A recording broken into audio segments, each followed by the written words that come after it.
Mapagpalang araw po sa iyo at sa lahat ng mga nakikinig ngayon. Naisipan kong ibahagi ang kwento ko na matagal nang walang ibang nakakaalam, kundi mga malalapit kong kamag-anak lamang. Pero ngayon ay handa na rin akong ibahagi ito sa iba.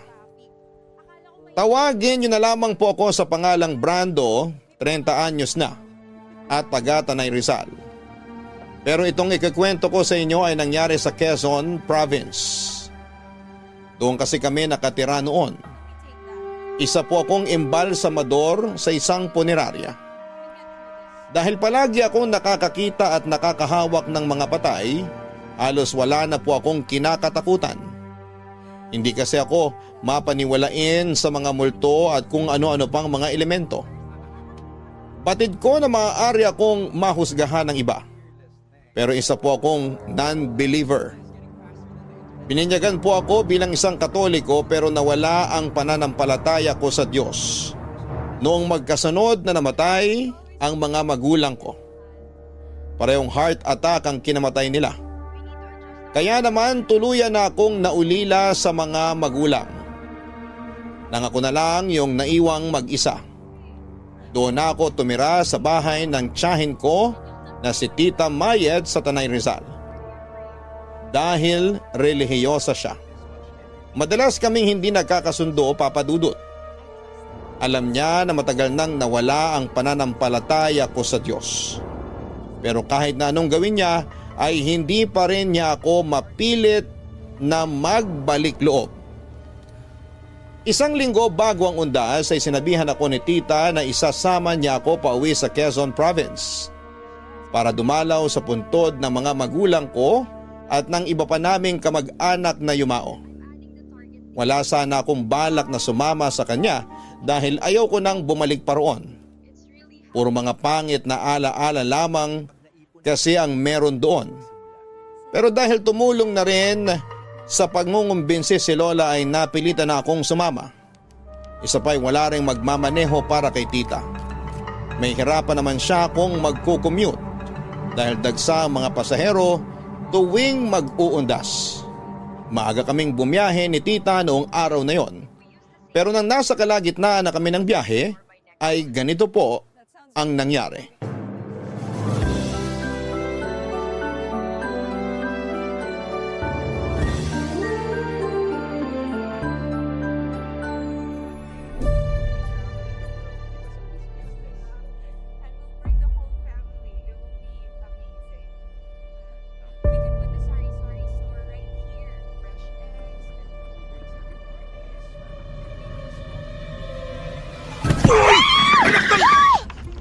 Pusa yun ah! Bigla ba naman tumawid? Sus Mariosep! Itim na pusa ba yung nakasalubong natin? Tita, hindi po natin nakasalubong.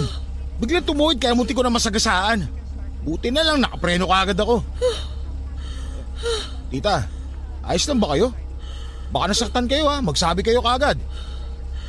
Hindi naman ako nasaktan pero bigla akong kinabahan. Masamang pangitain yung may makasalubong na itim na pusa sa biyahe. May masama raw na mangyayari.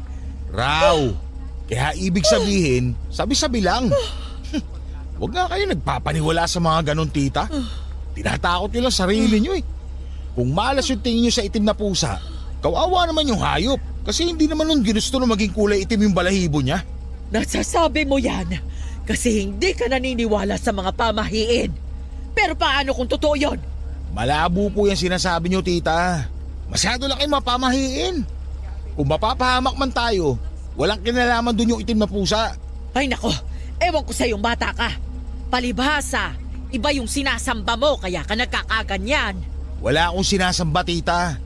Kung gusto nyo pong magdasal, bahala kayo. Hindi rin naman lahat ng madasalin, mabuting tao talaga. Yung kapitbahay nga natin, kada linggo nagsisimba. Pero pagdating sa chismis, siya pa'y nangunguna. May isa pa nga eh.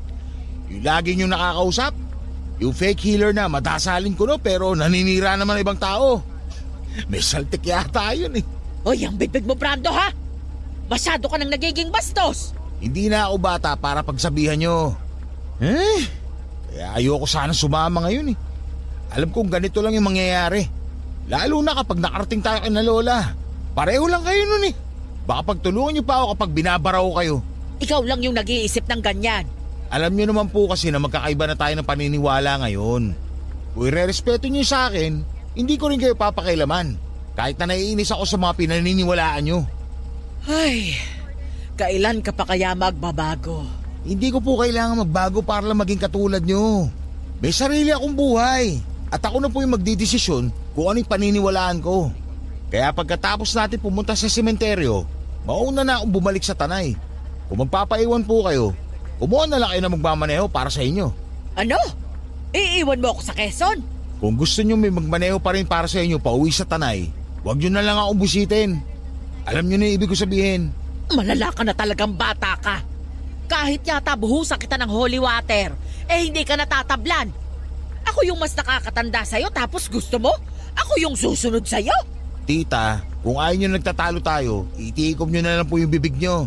Ganun lang yung kadali. At ako naman, itutuloy ko na yung pagmamaneho. Kasi kanina pa tayo nakahinto. Sayang yung oras. Malayo-layo na sana yung natakbo nitong kotse kung hindi tayo nag-aksaya ng oras sa pagtatalo sa wala namang kwentang bagay. Ay, mabuti pa nga. May pakiusap lang sana ako sa'yo pagdating natin sa bahay ng lola mo. Ano na naman yan, tita? Kung ako, nababastos mo ng ganyan, sana naman, pigilan mo yung sarili mo na magsalita ng kung ano-ano kay nanay. Matanda na siya, baka atakihin pa sa puso kapag nagalit ang sobra. Mas relihiyosa siya sa akin. Kaya pakiusap lang, umayos ka sa pagsagot-sagot mo sa kanya. Makapagsalita kayo para namang napakasama akong tao. Ay pero masama yung tabas ng dila mo. Yun ang ibig kong sabihin. Kaya kung hindi mo kayang irespeto ang paniniwala ko, kahit magpanggap ka na lang kapag kaharap mo si nanay. Sige, susubukan ko. Pero hindi ko kaya mangako, tita. Kilala niyo naman ako. Kapag may narinig ako na hindi ko nagustuhan, sinasabi ko talaga ng harapan.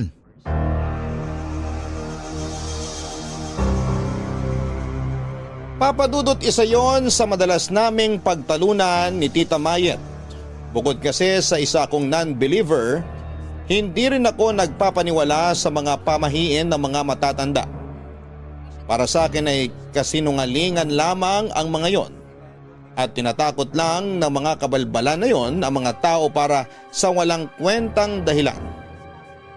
Nung makarating kami sa bahay ni Lola ay ikinuwento agad ni Tita Mayet ang tungkol sa nangyari sa biyahe. Gaya ng inaasahan ko ay nagkasundo silang dalawa na parehong mapamahiin. Pero para hindi na madugtungan pa ang naging pagtatalo namin ni Tita, ay hinayaan ko na lamang sila papadudot. Isa pa ay sinabi naman ni Lola na uuwi rin doon ang pinsan kong si Oman. Sa lahat ng mga pinsan ko ay siya lang ang pinakakasundo ko. Matagal-tagal na rin kaming hindi nagkikita kaya na-excite ako sa pagdating niya. Dahil wala naman akong magawa noon sa bahay ng lola ko. Madalas akong umalis tuwing umaga at bumalik na lamang bago magtanghalian. Hindi kasi ako makatagal sa bahay. Kung hindi ako lelekturan ni Tita, si Lola naman ang nangungulit na sumama ako sa pagdarasal nila. Isang araw sa paglilibot ko sa lugar namin sa Quezon, ay napadpad po ako sa isang bakanting lote na katabi ng isang abandonadong bahay. Nag-iisa lamang ang bahay na yon doon sa kalsada na yon, papadudot. Giba-giba na ang dingding nito at butas na rin ang bubong na ginapangan na ng mga damo. Pero ang mas nakaagaw pansin sa akin ay yung krus na gawa sa semento na medyo nakausli sa bumabalot na mga damo doon sa bakanting lote. Lalapitan ko na sana yon noong mapahinto po ako sa paglalakad. Napagtanto ko kasi na isang may kalalimang hukay pala sana ang hahakbangan ko. Natakpan lamang ito ng malalagong mga damo nang muli kong tingnan ang krus at ang bakanting hukay. Naisip ko na baka dati yung pinaglibingan pero inilipat lamang ang labi ng sinumang nakalibing doon. Nakakatakot mang isipin para sa iba. Pero may mga tao talaga na kapag masyado nilang mahal yung yumao nilang mahal sa buhay, ay doon na mismo nila inililibing sa bakuran nila. Papadudot, pabalik na sana ako noon sa bahay nang mapansin ko mula sa aking kinakatayuan ang isang babae na naglalakad papalayo. Nakasuot ito ng itim na bestida. Ang ipinagtataka ko lang noon, wala naman akong napansin na babaeng dumaan mula sa likuran ko kaya hindi ko alam kung saan siya nanggaling. Nang kumurap-kurap ako ay bigla na lamang itong nawala. Hindi tuloy mawala-wala sa isipan ko ang bakanting hukay at yung babaeng nakita ko hanggang sa makauwi ako sa bahay ng lola ko. At nang dumating si Oman, kaagad ko yung ikinuwento sa kanya, Papa Dudut.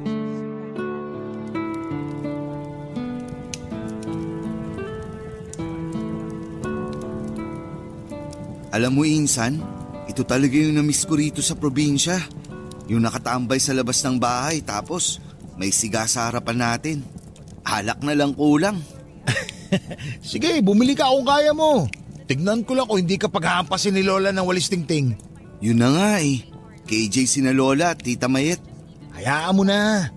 Mga nagkakaedad na kasi kaya pagpasensyahan na lang natin. Ano pa nga ba? Nga pala, kumusta trabaho mo sa Rizal? Wala namang bago. Mga patay pa rin naman ang nakakaharap ko. Langya, di ka ba nauumay sa mga patay? Nauumay pero trabaho yun eh. Para namang may iba akong pagpipilian. Ikaw ba? Kamusta sa trabaho mo? Ayos naman. Nasa 25th floor na yung ginagawa naming building. Okay din naman pasahod dun. Pero kapag tatanga-tanga ka sa trabaho, maaga ka talagang paglalamayan. Ingat ka. Ayoko mag-imbalsa mo ng kamag-anak ko. Tsaka tandaan mo, walang nabibiling pangalawang buhay sa palengke. Alam ko naman yun. Pero minsan talaga, hindi na iiwasan yung aksidente kapag oras ng trabaho. Ano yun? Lah, parang may dumaan. Ha? Wala naman ah. Hindi, may nakita talaga ako. Kaso ang bilis eh. Baka naman guni-guni mo lang yun. Alam mo ikaw, parang ang si Tita Mahit. Hilig yung takutin sarili nyo. Gagi, mag-uundas na kaya. Malapit na pista ng mga patay. Patay na nga sila, di ba? Kalokohan naman kung babangon yung mga yun para takutin ka. Hindi ka ba talaga naniniwala sa multo? Hindi. Sa aswang at maligno? Mas lalong hindi. Igagaya mo pa ako kina Lola. Kaya masyadong matatakutin kasi kung ano-ano yung pinaniniwalaan. Ay, nakaka-stress silang kasama. Kapag kinontra ko sila, galit na galit naman sa akin. Kung hindi ka sang-ayon sa mga pinaniniwalaan nila, matuto ka rin kasing itikom yung bibig mo. Para di kayo nagtatalo. Wala ka rin kasing preno minsan eh. May ba ako insan? Di ba, madalas ka namang umuwi rito? Oh, bakit? Kahapon kasi, naglibot-libot ako dito lang sa poblasyon. Naalala mo yung madalas nating kuhaan ng bayabas nung high school pa tayo? Ah, oo. Pero di na ako pumupunta ron. Kahit malalaki na yung mga bunga ng bayabas. Nakakatakot naman kasi yung abandonadong bahay sa tapat nun. Tapos yung katabing lote, dating pinaglibingan nung may-ari. Kilala mo ba kung sino yung inilibing doon? Hindi. Nalaman ko lang sa kakilala ko na yung may-ari pala ng bahay yung inilibing doon. Lakas nga ng trip eh. Sa tabi pa mismo ng bahay. Parang ayaw iwanan yung lupa niya. Buti na lang wala silang kapitbahay. Kundi maglalayasan mga yun. Ikaw ba naman may kapitbahay na puntod eh. Parang ang hirap makatulog pag ganun. Kung ako yun, baka tambayan ko pa. Hindi ako takot sa mga ganyan. Saka kung totoo man yung mga multo-multo na yan, di sana noon pa ako nakakita. Sa punerarya ako nagtatrabaho. Minsan inaabot pa ako ng gabi ron. May pagkakataon pa nga na mag-isa lang ako habang nag-iimbalsa mo ng patay. Yabang nito. Hintayin mo lang, may magpapakita rin sa'yo. Kung may magpapakita man sa akin, sana malaking hinaharap saka matambok ang likuran. Diretso ka agad sa kwarto pag ganun. Sira ulo. Narinig mo yun? Gagi, kinikilabutan na ako. Pasok na kaya tayo sa bahay. Naduwag ka na naman. Sabi kasi ni Lola, kapag umaalulong daw yung aso, ibig sabihin daw may nakikita yung nakakaibang nilalang. Pwedeng multo o pwede rin... Kung hindi multo, baka aswang na yung meron dito. Tara na! Papadudot, natawa na lamang ako noon sa pagiging matatakotin ng pinsang kong si Oman. May pagkapasaway siya at sakit din sa ulo ng mga magulang niya noong high school pa lamang kaming dalawa. Pero may ganong side talaga siya. Madalas kong tawanan ng pagiging matatakotin niya dahil kahit simpleng kaluskos lang sa dilim ay kinakabahan na si Oman. Tungkol naman sa bakanting hukay na kinakatakutan ng pinsan ko ay mas naging interesado ako sa kwento ng dating nakalibing doon. Kung bakit doon piniling ilibing ang katawan nito noong mamatay at kung bakit inalis sa bakanting lote ang bangkay nito matapos ang ilang buwan. Marami pa kasing naikwento noon sa akin si Oman na nalaman niya lang din sa mga kakilala niya. Hindi ko alam kung totoo ang mga yon pero wala na rin naman akong ibang pwedeng pagtanungan. Kung si Tita Mayet naman ang tatanungin ko, siguradong hahaluan na naman niya yon ng kung ano-anong mga may kinalaman sa relihiyon. Nang dumalaw kami sa sementeryo para linisan ang puntod ng mga magulang ko at ng iba pa naming kamag-anak, napansin ko noon yung kalapit na puntod ni Lolo. Nang itanong ko kay Tita Mayet kung kamag-anak din ba namin ang nakalibing doon, nagulat ako nang malamang doon pala inilipat yung dating nakalibing sa bakanting hukay na nakita ko. Pero mas nasorpresa ako sa nalaman ko na kilala pala ng tita ko yung taong yon noong nabubuhay pa.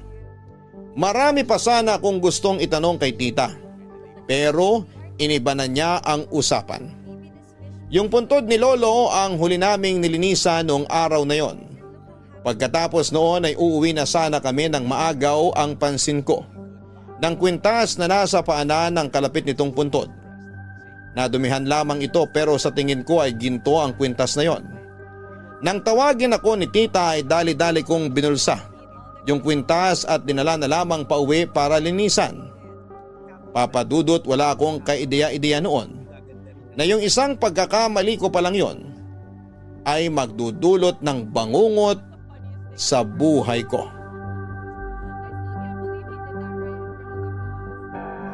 Papadudot, hindi ko maunawaan kung bakit gano'n na lamang ako ka-invested sa nakalibing sa kalapit na puntod ni Lolo. Sigurado naman ako na hindi namin ito kamag-anak dahil kung sakali man ay matagal na sanang nasabi sa akin ni tita ang tungkol doon. Pero bukod sa alam ko na yung may-ari ng abandonadong bahay ang nakalibing sa puntod na yon, ay wala na akong ibang alam. Tuwing nagtatanong naman ako sa tita ko ay kapansin-pansin ang pag-iwas niya. Hindi naman ako nag-isip ng kung ano dahil baka natatakot lamang siya na pag-usapan ang tungkol sa isang patay na hindi naman namin kaano-ano. Walang nakaalam ng tungkol sa kwintas na nakuha ko sa puntod. Nilinisan ko ito at nakumpirmang ginto nga ang kwintas na nakuha ko matapos kong ipatingin sa isang sanglaan. Natuwa pa ako noon dahil pwede ko pa yung ibenta ng may kamahalang presyo. Pero may parte rin sa akin na parang gusto ko na lamang yung itago. Hindi ko alam kung bakit pero sa tingin ko ay may sentimental value ang kwintas na yon. Hindi ko lang sigurado kung sino ang tunay na may-ari noon dahil posibleng may nakahulog lang ng kwintas sa parteng yon ng sementeryo. Ilang araw mula nang makuha ko ang kwintas ay nagkaroon ako ng isang masamang panaginip. May isang babae na sumasakal sa akin at parang gusto akong patayin sa panaginip na yon. Mabuti na lamang at nagising ang pinsang kong si Oman. Pero kahit na ilang araw na rin ang lumipas ay hindi pa rin yon maalis sa isip ko.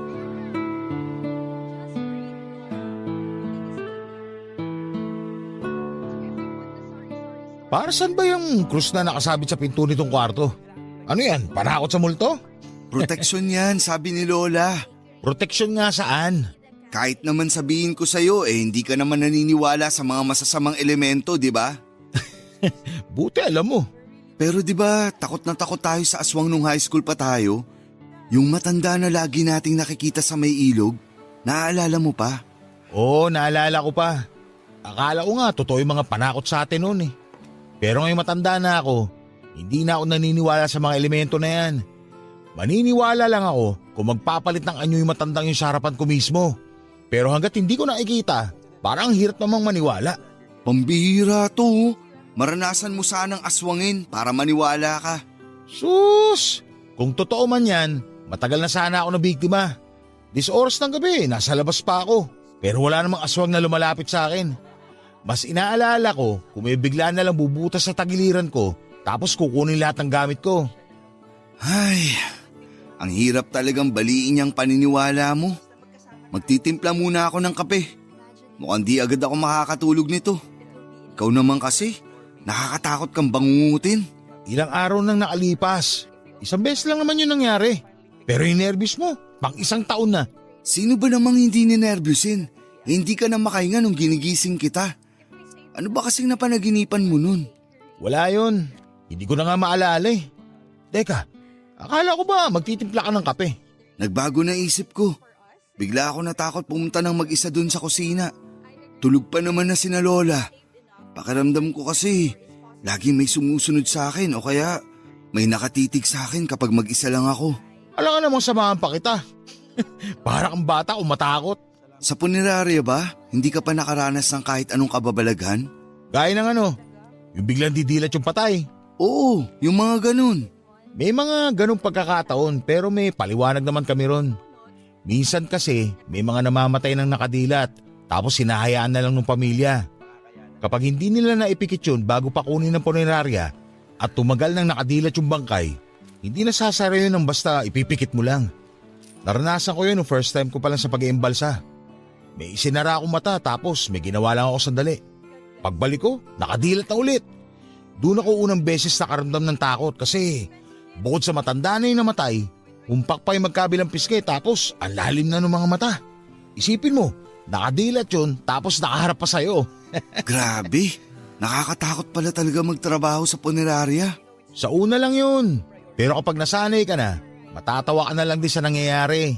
Paano naman yung mga patay na pero biglang gumalaw? Normal din ba yun? Hindi. Imposibleng mangyari na gumalaw pa ang isang taong patay na. Ah, ganun?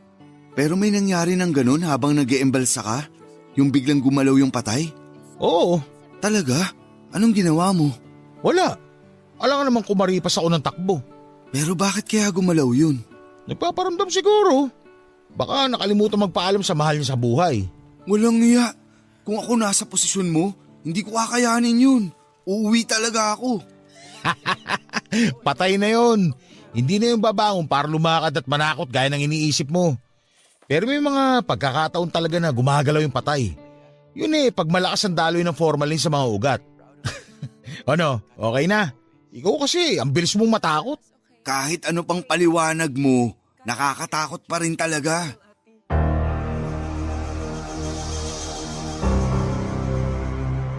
Habang nagkwekwentuhan kami noon ni Oman ay bigla na lamang bumagsak sa sahig yung krus na nakasabit sa pinto ng kwarto namin.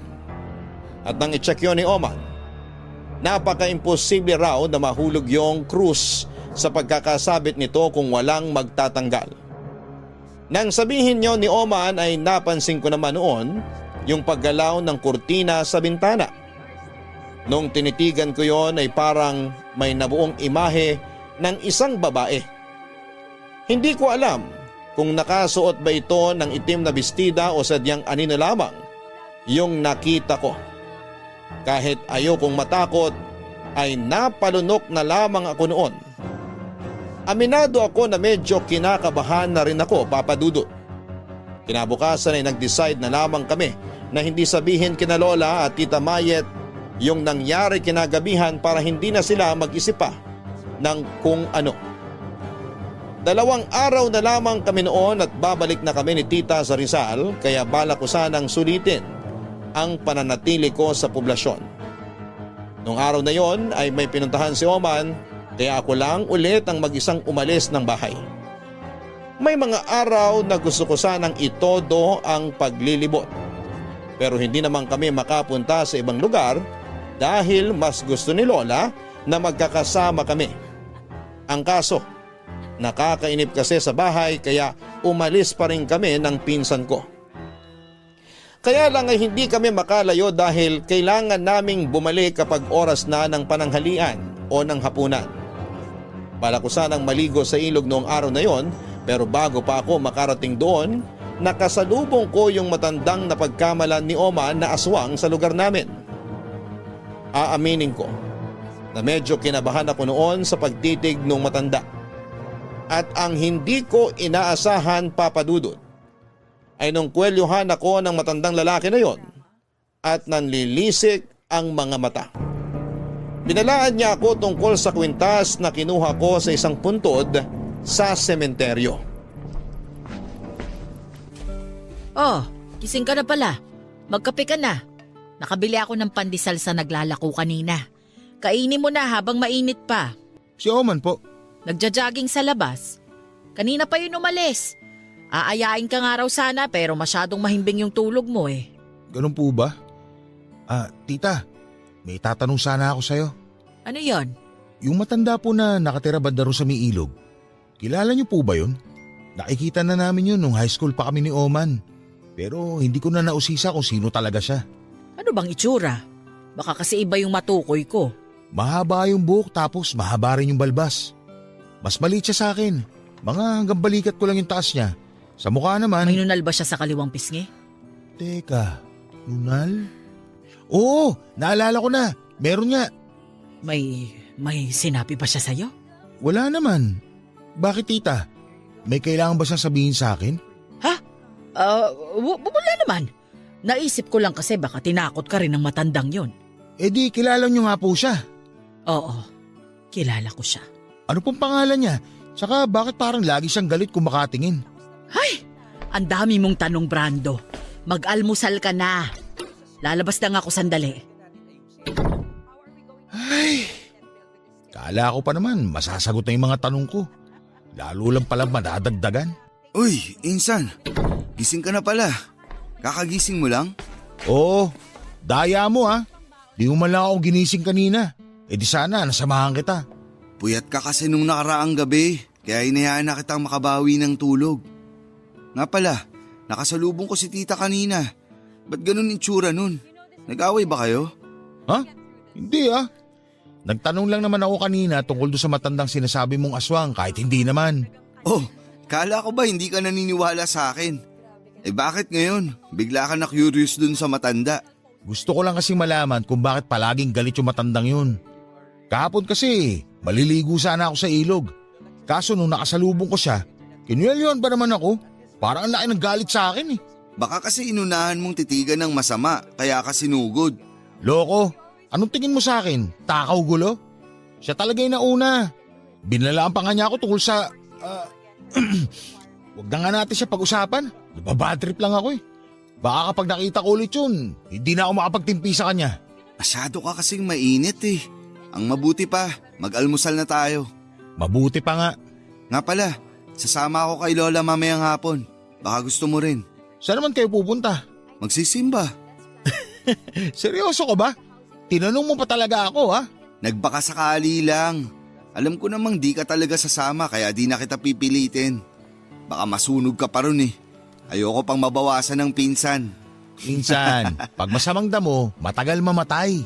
Masamang damo ka naman talaga. Pero dun sa matagal mamatay, di ka sigurado.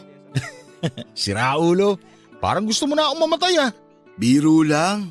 Saka ka na mamatay kapag marunong na ako mag-embalsa mo. Paglalaroan ko yung katawan mo. Tanga, mumultuhin kita. Oh, kala ko ba hindi ka naniniwala sa multo?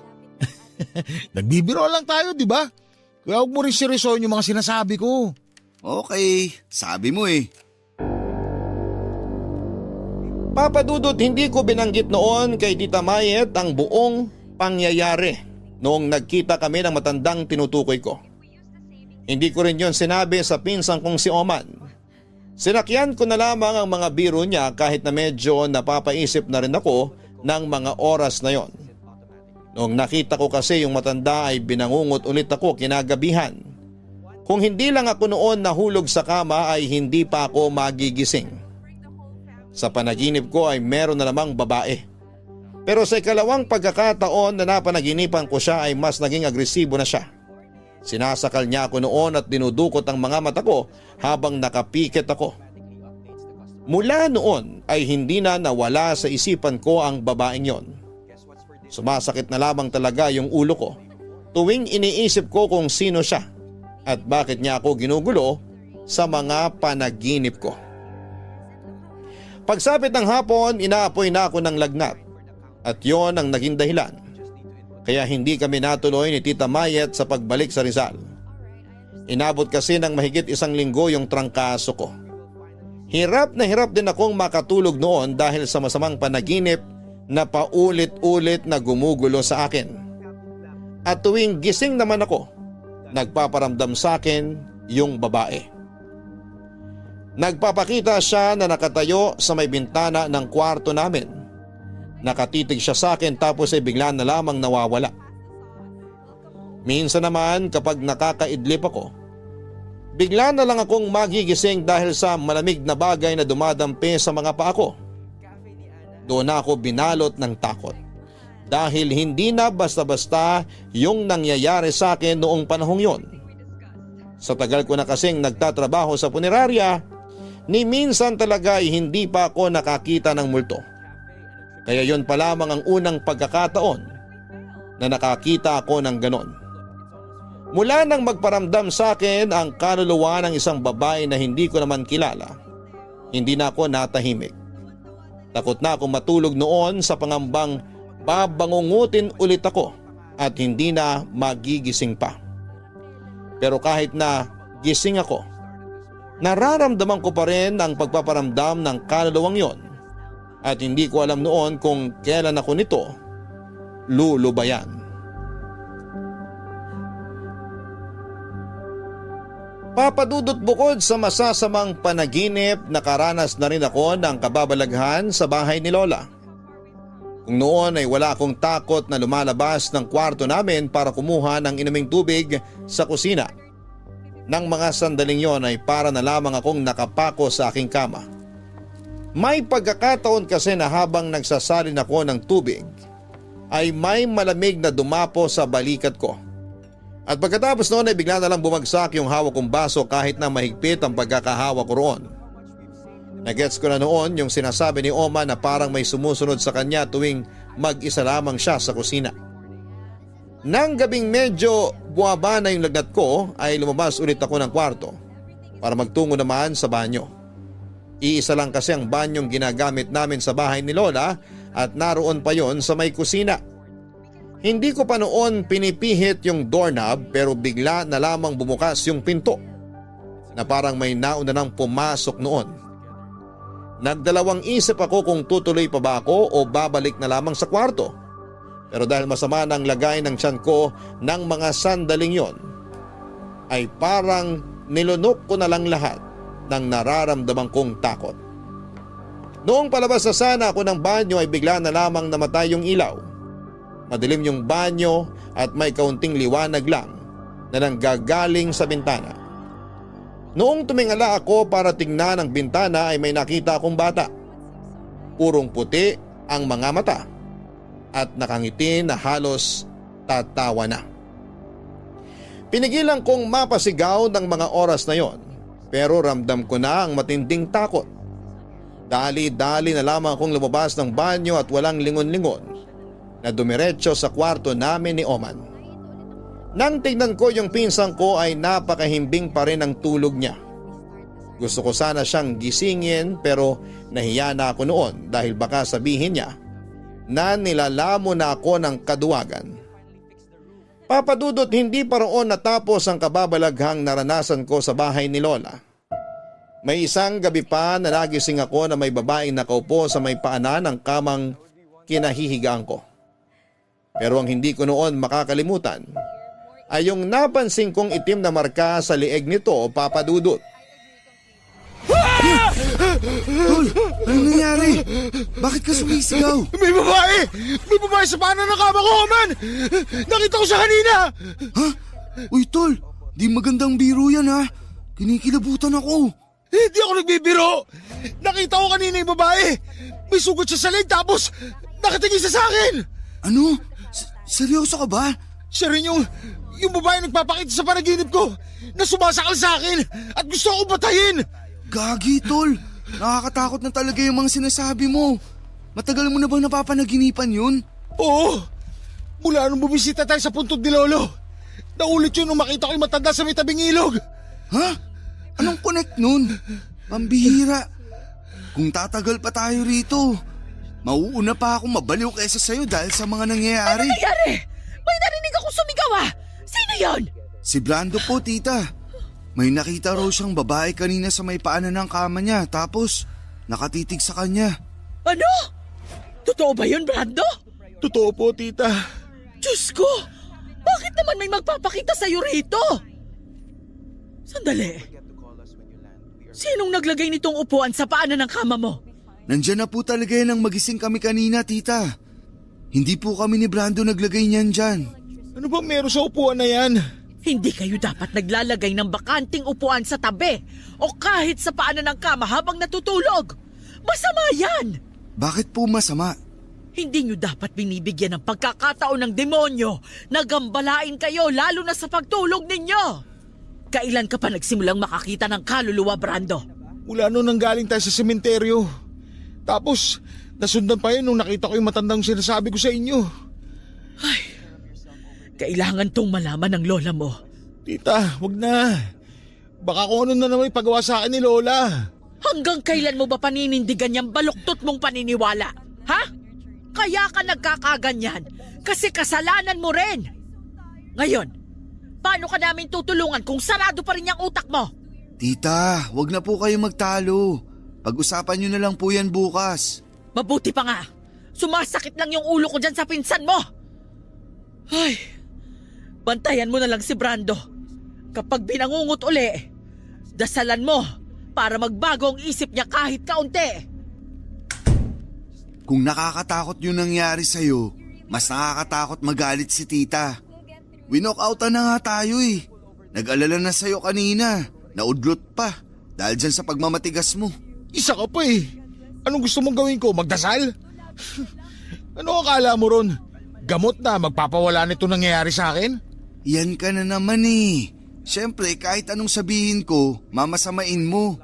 Hirap mo naman ipagtanggol. Oh man, pinagtutulungan ako ni na Lola Tita. Huwag ka na makisali, pwede? Kapakanan mo lang din naman iniisip ko. May mga pangyayari kasi talaga na ang hirap-hirap ipaliwanag. Pero paano kung totoo yung sinabi ni tita? Baka nga masamang espiritu yung gumugulo sa'yo. Kaluluwa ng isang babae ang gumugulo sa akin. Hindi ko naman kilala kung sino yun. Hindi mo kilala? Eh bakit nagpapakita sa'yo? Mamaya, isa pala yun sa mga babaeng pinaiyak mo. Pinaiyak? Wala nga lumalapit sa akin. Hindi ko nga alam pero parang nandidiri yung mga babaeng pinupormahan ko kapag nalalaman nila kung ano trabaho ko. Baka naman natatakot.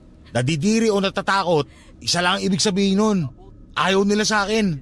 Pero nakakapagtaka talaga kung sino yung nagpaparamdam sa'yo. Hindi kaya may nagambala kang puntod nung pumunta tayo sa sementeryo?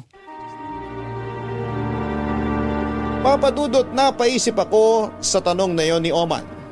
Wala naman akong ibang puntod na binibisita maliban sa mga kamag-anak namin at sa mga magulang ko.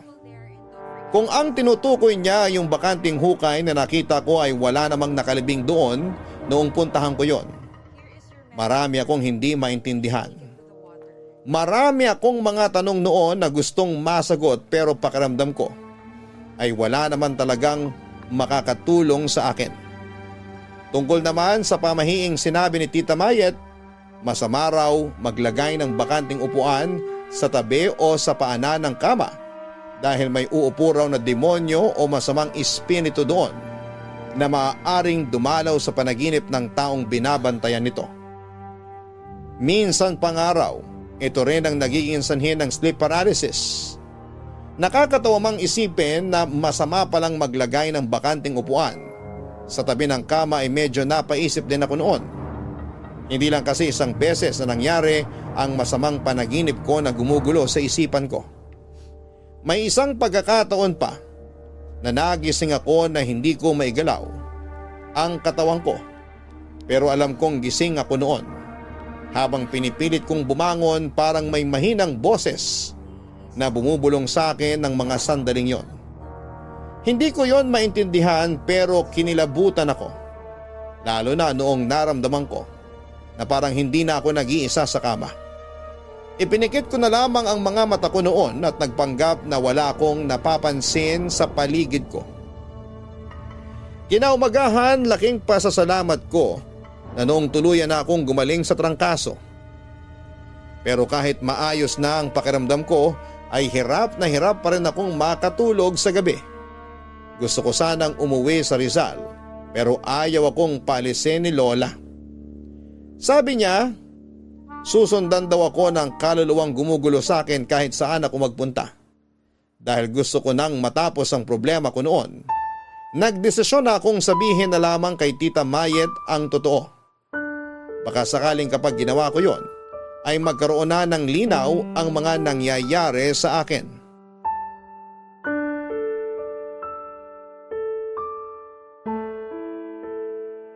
Ano? Gusto mo nang bumalik sa Tanay? Gustong gusto ko nang umuwi, tita. Kailangan na rin ako sa trabaho ko. Paano tayo makakauwi kung ganyan yung nangyayari sa'yo? Ano ba talagang gusto niyong gawin ko? Hindi ko nga kayo maintindihan kung bakit ayaw niyo ako paalisin dito eh. Hindi niyo rin naman mapipigilan yung pagsunod na kaluluwa sa akin, di ba? Pakiramdam ko nga, may hindi kayo sinasabi sa akin. Ikaw yung may hindi sinasabi sa akin, Brando. Anong sinasabi niyo? Alam ko na may ginawa kang kalokohan kaya nangyayari sa'yo yan. Ngayon pa lang, magsabi ka na ng totoo. Wala akong ginawa, tita. Ay sige, magsinungaling ka pa. Ay, sige na, sasabihin ko na. Nung pumunta tayo sa sementeryo, may nakita ako sa tabi ng isang puntod. Anong nakita mo? May nakita akong kwintas doon sa may puntod. Tapos inuwi ko. Ano? Matutuyuan ako ng dugo sa iyong bata ka! Pasensya na kung ngayon ko lang nasabi yung tukol sa kwintas. Alam ko naman kasi kung ano magiging reaksyon yun ni Lola. Ano ka ba naman? Hindi ka na bata para magtago pa ng ganyang kalokohan!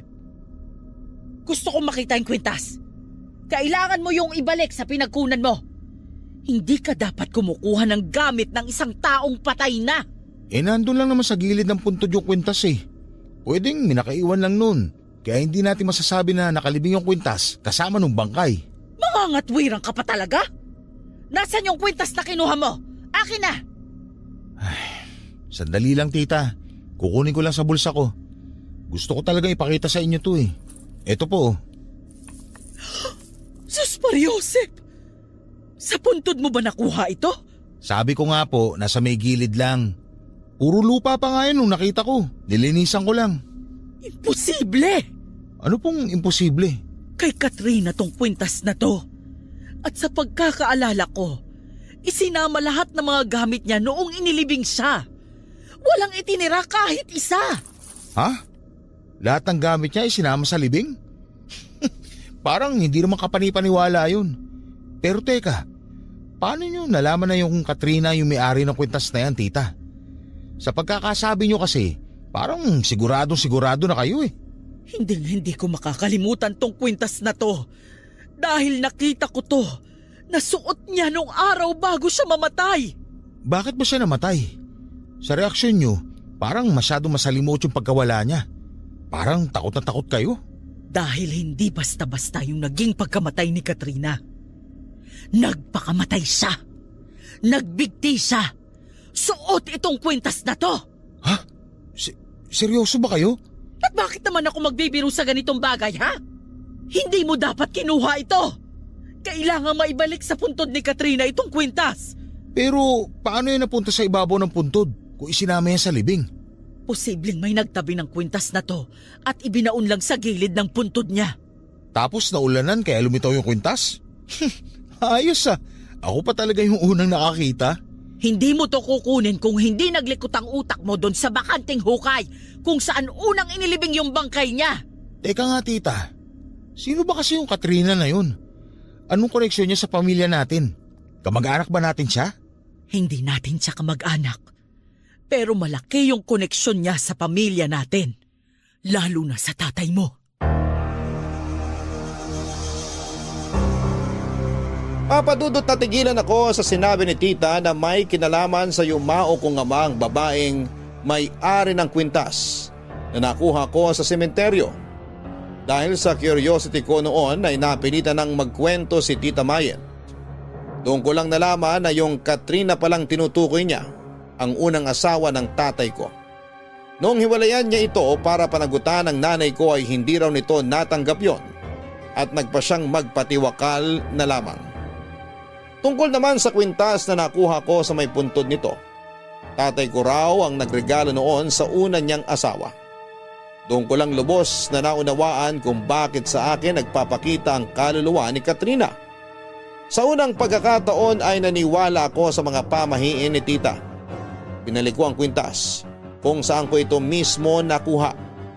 Ibinaong ko yon sa lupa at medyo nilaliman yung hukay para wala nang iba pang makakuha. Humingi na rin ako ng paumanhin sa puntod ni Katrina. Parang nabunutan ako ng tinik matapos kong ibalik ang kwintas sa pinagkunang ko nito. Hindi naman kasi talaga yon para sa akin, para itago ko pa at hindi sabihin kina Tita Mayet na ako ang nakakuha. Papa Dudut, nagbabalak na kaming bumalik noon sa Rizal sa pag-aakalang maayos na ang lahat. Akala ko kasi kapag naibalik ko na yung kwintas ay hindi na muli pang magpapakita at manggugulo sa akin ang kaluluwa ng unang asawa ng tatay ko. Pero hindi ganoon ang nangyari.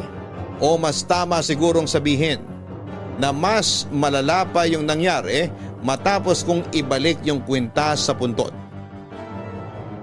Kung nung una ay kaluluwa lamang ni Katrina ang nakikita at nagiging laman ng panaginip ko, nagtaka ko nung may isa pang kaluluwa na nagpaparamdam sa akin. Isang batang babae at doon lang ito nagpaparamdam sa bahay ni Lola. Naalala ko noong nakaranas ako ng kababalaghan sa banyo. Yung batang nakita ko ay pareho sa kaluluwang gumugulo noon sa akin. Kaya naman tuwing gabi ay hindi na kami naghihiwalay pa ng higaan ni Oman. Magkatabi na lamang kami sa kama ko para wala nang matirang espasyo. Inalis na rin namin yung bakanting upuan sa kwarto at nilagyan naman ng mga unan yung kama ni Oman. Pero isang araw, pagsapit ng hating gabi, pareho kaming nalimpungatan nung bigla na lamang bumukas yung pinto ng kwarto namin. Dahan-dahan lang yon at sinundan pa ng mahihinang mga yabag na parang may batang naglalakad. Dahil nakatalukbong kami ng kumot ay hindi namin nakikita kung ano ba talaga ang tila pumasok sa kwarto namin, Papa Dudut. Pero kahit na anong tago namin at pagpapatay mali siya sa nangyayaring kababalaghan sa bahay ni Lola, sinubukan pa rin ito ang tapang naming dalawa. Napabalikwas na lamang kami noong may humila sa kumot na tumataklob sa amin. Kasunod noon, may malamig kaming naramdaman sa talampakan na parabang may humawak doon at sinundan pa yon ng paglalangit-ngit ng kama kahit na hindi naman kami gumagalaw ng mga sandaling yon. Kinabukasan ay nagmamadali na ako mag-impake ng mga gamit sa kagustuhang lisanin na ang bahay ni Lola.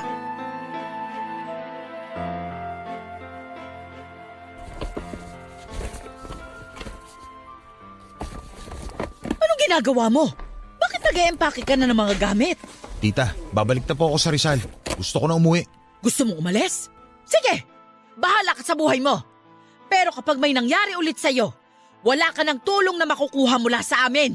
Binagawa ba kayo para matigil yung nangyayari sa akin? Wala naman, di ba? Kasi nagmamatigas ka pa rin hanggang ngayon. Kahit pabindisyonan pa namin tong buong bahay, wala pa rin mangyayari kung ikaw mismo yung umaakit sa masamang espiritu. Tinuksan mo yung pinto para sa kanila. Ano ba akala nyo? Dasal na lang palagi yung solusyon sa lahat ng problema? Ganun ba kalakas ang dasal para ibenta nyo sa akin ng ganyan? Oo! Makapangyarihan ng dasal. Pero hindi mo alam yon kasi hindi ka naman naniniwala. Palibhasa, puro ka demonyohan na lang ang laman ng utak mo. Kaya tama lang siguro na guluhin ka ng masasamang espiritu. Mas mabuti pa nga kung kunin ka na rin nila. O ano? Hindi ka makapagsalita. Bakit ka umupo sa kama? Ituloy mo ang pag-iimpake mo. Akala mo ba ikaw lang yung may kakayahang sumuko? Kami rin, Brando. Lalo na ako. Sawang-sawa na ako sa katigasan ng ulo mo at ng puso mo. Huwag mong isisi sa Diyos kung bakit namatay yung mga magulang mo. Kasi hindi yun makatwiran. Nagkaganito lang naman ako kasi naramdaman ko na wala akong pwedeng kapitan. Sobrang sakit nung nawala si na mama at papa. Sinisisi ko lahat para mabawasan yung bigat na nararamdaman ko. Sa dami ba naman ng masamang tao sa mundo? Bakit sila pa? Bakit sila pa yung nawala? Hindi na natin maibabalik yung buhay ng mga magulang mo.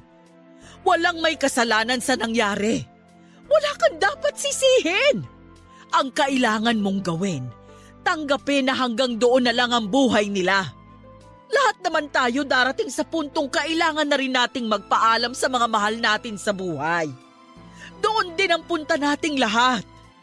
Pero habang nandito pa tayo, simulan na nating bawasan yung bigat na dala natin. Alam kong nahihirapan ka at nasasaktan ka pa rin hanggang ngayon. Pero hindi ka naman nag-iisa. Nandito pa kami. Pwede mo kaming kapitan. Tita, sorry ah. Pasensya na kayo kung naging sakit pa ako sa ulo nyo dahil sa ugali kong to. Hinihintay ko lang naman na humingi ka ng tulong sa akin eh. Hayaan mo na kami ng lola mo. May pamilya ka pa. Nandito pa kami. Ay. Pag-usapan natin yung nangyayari sa'yo. Nasabi sa akin ni Oman na may nagpaparamdam pa rin sa'yo. Totoo ba yun? Opo, meron pa rin. Bakit ganun? Saka yung matanda nakita ko sa ilog, sino ba siya? Baka nga may kinalaman din siya rito. Kasi alam niya na kinuha ko yung kwintas sa puntod ng Katrina. Ay. Siya ang tatay ni Katrina. Siya rin yung nagbaon ng kwintas sa gilid ng puntod ng anak niya. Nakausap ko siya kahapon at sinabi niya na nakita ka niya nung kinuha mo yung kwintas. Pero tita, sino yung bata? Bata? Anong bata? Bukod doon sa dating asawa ni Papa, may bata nagpapakita sa akin dito sa bahay ni Lola. Babae tita. Sa CR, sa kwarto. Hindi ko maintindihan kung bakit siya nagpapakita sa akin. Wala na akong ibang nilapitang puntod nung pumunta tayo sa sementeryo. Kaya sigurado ko na wala akong atraso sa batang yun. Sino ba siya? Mukhang alam ko na, Brando, kung sino yung tinutukoy mo. Papadudot na laman ko kay tita na yung bata pala na nagpapakita at nagpaparamdam sa akin ay pinsan namin ni Oman. Doon daw ito mismo namatay sa bahay ni Lola. Wala naman daw itong sakit pero kinabukasan ay nakita na lamang ni na Lola na wala ng buhay sa kama na noon ay saktong tinutulugan ko. Muntik na akong mapamura nung nalaman kong may namatay na pala sa kamang ipinaggamit sa akin ni Lola. Pero dahil nangyari na yung nangyari ay hindi na lamang ako nagalit sa kanya. Pero ang hindi ko maintindihan noon ay kung bakit sa akin lang nagpapakita ang kaluluwa ng batang pinsan ko. Nagpaparamdam din naman ito kay Oman pero hindi kasing lala ng sa akin. Hanggang sa kausapin na nga ako ni Lola ng masinsinan. Pinag-usapan namin yung galit ko. Lahat ng hinanakit ko kaya nawala ang pananampalataya ko sa Diyos. Doon sinabi ni Lola na baka raw yon ang tamang panahon para magbalik loob ako. Sabi noon ni Lola, lapitin daw ng masasamang espiritu at kung ano-ano pang elemento ang mga taong mahina ang pananampalataya. At nangyari na nga yon sa akin.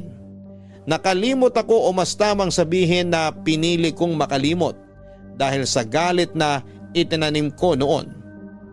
Sa unang pagkakataon ay nakinig ako kina Lola at Tita Mayet. Bago kami tumulak pabalik sa Rizal ay sumama ako sa kanila para magsimba. Sa loob ng ilang taon ay iyon lamang ang unang beses na ginawa ko yon. Doon ko napagtanto na nakagagaan pala talaga ng kalooban. Pagkatapos ng misa, sa totoo lang ay na-miss ko yung ganong pakiramdam. Bakit ganyan ako makatingin sa akin? Pinapakiramdaman lang kita kung ikaw ba talaga yung kasama namin. Baka kasi mamaya, sinanibang ka na ng ibang kaluluwa. May salti ka talaga, no? Uy, wala ah. Nakakapanibago ka lang talaga. Huwag mo na kasi banggitin. Para ka naman tanga eh. Pinapamukha mo pa kung gaano ako kasama dati. Makadati ka naman. Masama ka pa rin naman kahapon. Sira. Ngayon ka lang nagsimba, di ba? Kaya ngayon pa lang yung simula ng pagiging mabait mo. Bahala ka. Isipin mo na lang yung gusto mong isipin. Basta okay na ako ngayon. Pinaalis ba naman ni Father yung masamang espiritong dumapo sa'yo eh?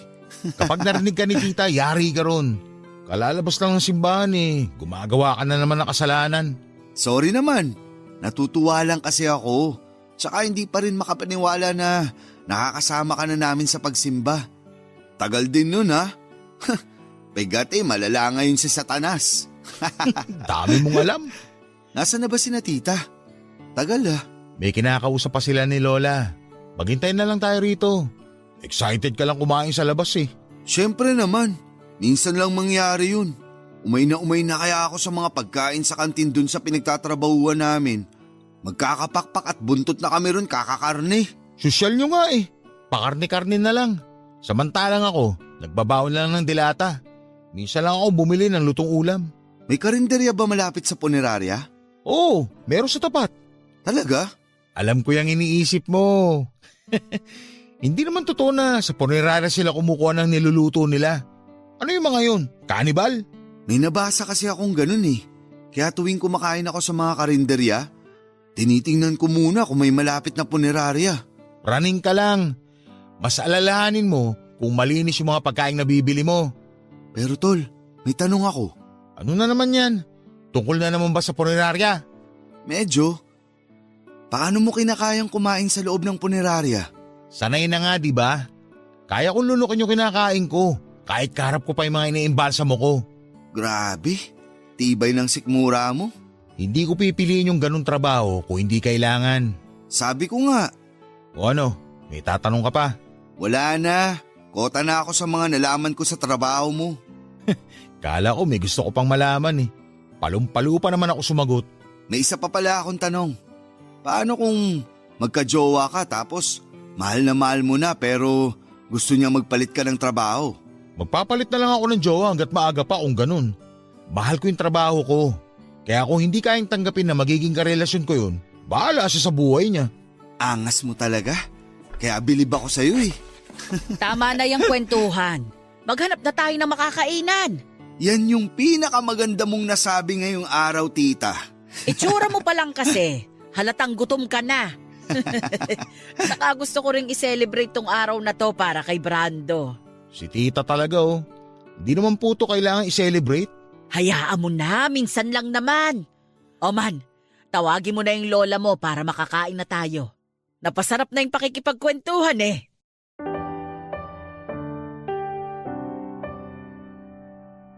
Papadudot kung hindi pa ako noon nakaranas ng kababalaghan ay hindi pa manunumbalik ang pananampalataya ko sa Diyos.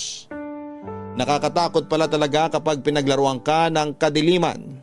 Kaya naman mula noong araw na yon, hindi man ako palaging nakakasimba ay hindi naman ako nakakalimot na magdasal. Pinabindisyonan ni Lola ang bahay niya para wala ng kaluluwa pang gumambala roon. At bago kami bumalik ni Tita sa Rizal, dumaan muna kami sa sementeryo para magpaalam sa puntod ng mga magulang ko. Nang makauwi kami ay napakagaan na ng kalooban ko. Para akong nabunutan ng tinik sa dibdib dahil sa mga nangyari. Pero aaminin ko na hindi ko talaga makakalimutan yung nangyari sa akin noong umuwi kami sa Quezon Province. Ang huling balita ko doon sa loting may bakanting hukay, may nakabili na raw nito at pinatabunan na yung hukay para sa safety ng bagong may-ari.